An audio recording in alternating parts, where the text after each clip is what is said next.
Norcross. Umberto here, a tropical storm on its way to becoming a hurricane. And what we're most interested in, Invest 94L. Probably won't be long until we're calling that Imelda. We've got Fox Weather hurricane specialist Bryan Norcross live in studio with us today. Bryan, it's great to have you, especially in a situation like this, which is probably the most head-scratching one I can recall. Well, maybe of the last decade. Because it keeps changing and changing and changing, and it is very different today than it was yesterday in terms of the consensus. We still have the systems out there. We have a hurricane up here heading toward the Azores tonight, our time, in the morning, their time, and we have Tropical Storm Umberto. Yesterday, we thought Umberto and the Invest, the disturbance, was going to interact. Those two were going to interact somehow.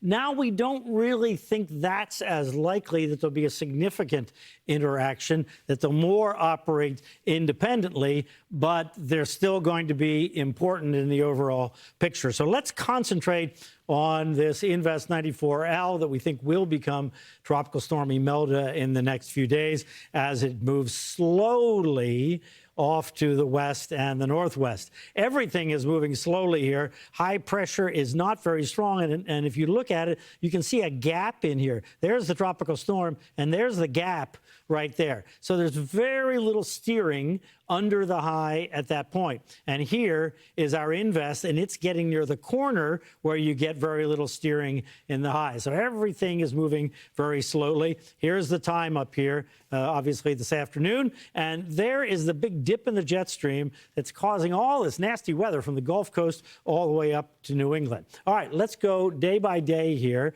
and watch what happens. Here we are tomorrow, midday-ish tomorrow. You notice not much movement from Tropical Storm Umberto because there's really no steering there, and not much movement here. Same reason. We're right near the edge of this not terribly strong high pressure system. So the thinking is that it will still be close tomorrow to these islands with these big mountains, so not a lot of development immediately tomorrow. Late in the day, as it pulls away, that might be a different question because it is a very robust disturbance. Then it moves a little farther away on Saturday, so here we are just afternoon on Saturday. You notice we have the tropical storm here. Notice it's a little different than the model, but that's because the Hurricane Center uses kind of an average, a fancy kind of average of a bunch of models. So this is the European model we're looking at, so you can have a little bit of difference, but the idea is the same. And this system is coming around the bend here, lifting north, not being picked up by this scoop in the jet stream yet. So it's just slowly moving over the Bahamas.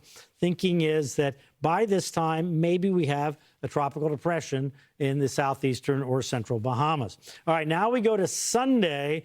Now the dip in the jet stream is exerting more influence. The high is beginning to move this way, and you can see that this is getting weaker here. So this thing is maybe moving a little bit moving in some direction, probably this way.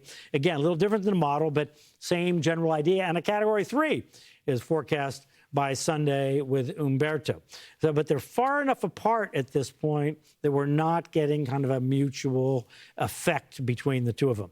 Then we get to Monday. Now things start to change. The high scoots off. Now we're getting a pretty significant flow up this way, taking Umberto in the Hurricane Center's thinking farther north, European holding it back some. It's all got to do with exactly how strong this high is, because that's the steering feature for Umberto.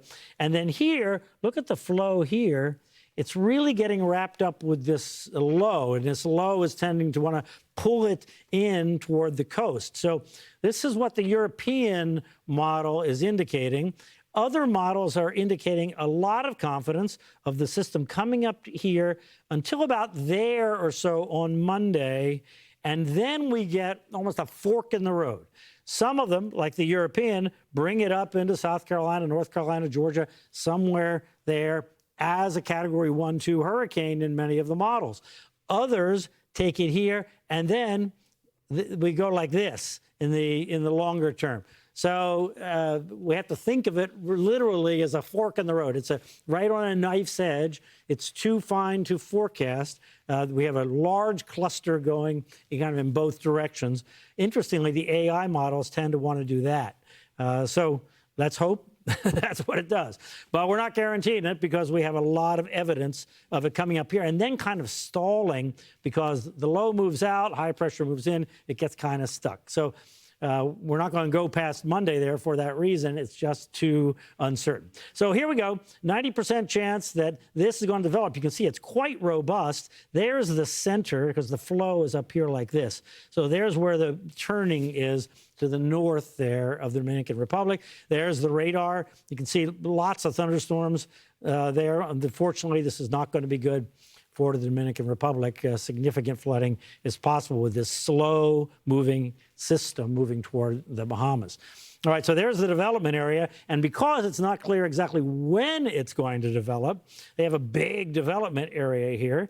Many of the models, though, have it developed by the time it's either the northwestern Bahamas or maybe a beam of South Florida. And how close is it going to get to South Florida? It could get close enough to affect the weather on the southeast coast. All right, let's look at it here as we look in the model, look at the moisture. The dark green is the heaviest moisture around both these systems, and watch as we go through time here. There we are tomorrow. All right, you see it's moving away, lots of moisture over Dominican Republic and Haiti, significant flood threat there. All right, then into the Bahamas. Here comes the moisture trying to wrap around, starting to get a hint of a circulation there on Saturday. Maybe it really depends on when it gets away from those mountains because it is robust kind of disturbance. Now we have a pretty good circulation, but notice it's kind of elongated, so we're not sure, is it there or is it here and affecting the weather on the southeast coast? No threat of a big storm in Miami, Fort Lauderdale, West Palm Beach, but effect is possible. You can see dark green there right near the coast. Here's our Category 3 hurricane out here. All right, then we go to Monday. Now the European model, as I showed you before, lifts it north.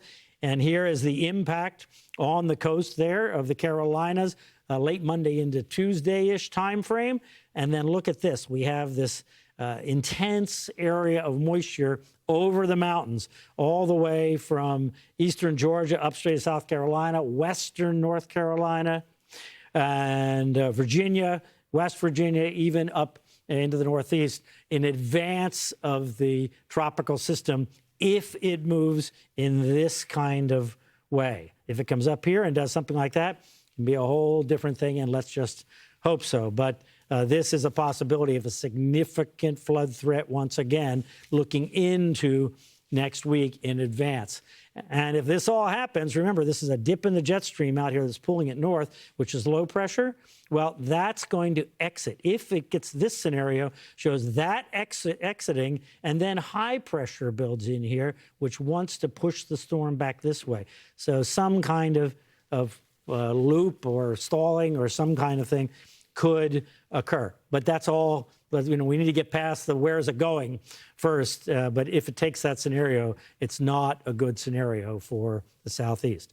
There's our tropical threat graphic. You can see where the confidence is that it's going to develop. So there's high confidence with Umberto that in this area, it's going to be have a circulation. With this one, there's only high confidence that it's going to have a circulation from the central Bahamas to offshore of South Florida. Then when you get up here, it's just lower confidence that it's going to be there, or it's going to be there, or it's going to be farther up. So there's just more possibilities, but there's definitely kind of a fork in the road here that in the models here this afternoon as far as where it will eventually go. But it does look like, Ian, these two systems are going to stay far enough apart to at least not get squirrely and have us try and forecast what a Fujiwara effect between two hurricanes might be. It's not 100% that's not going to happen, but that looks less like it today.